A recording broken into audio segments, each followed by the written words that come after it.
Pendukung Anies tidak rasional. Pendukung Prabowo emosional. Pendukung Ganjar? Salam Pancasila.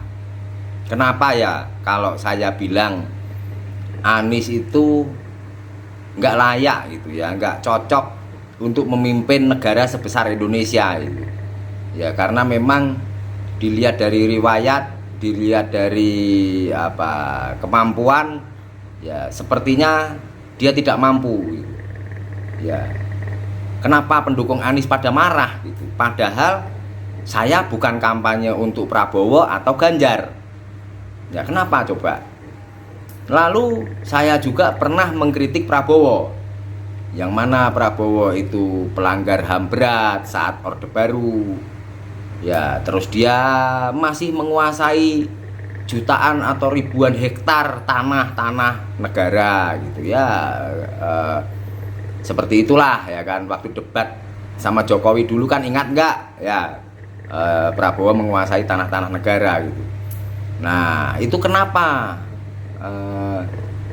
pendukung Prabowo marah itu, padahal saya nggak bilang akan mendukung Anies atau Ganjar.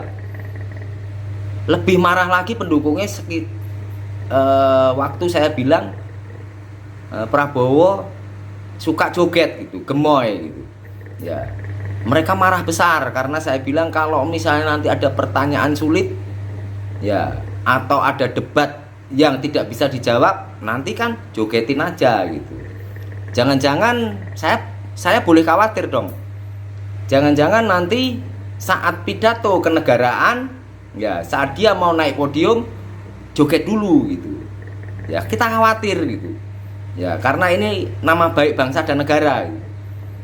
Ya, lalu saat saya bilang Ganjar Mahfud itu bagus, ya memang bagus gitu ya, riwayatnya bagus, tetap ada salahnya lah dikit-dikit ya. Ganjar Pranowo bagus dalam hal kebangsaan ya, tata negara, tata kelola, terus tata krama dengan rakyat ya. Terus Mahfud MD memang ahli hukum ya. Terus Mahfud MD ini konsisten penegakan hukum ya. Tapi saya tidak mendukung Ganjar Mahfud. Kenapa pendukung Anies dan pendukung Prabowo marah gitu ya? Coba, nggak ngerti saya gitu, padahal saya ini netral gitu.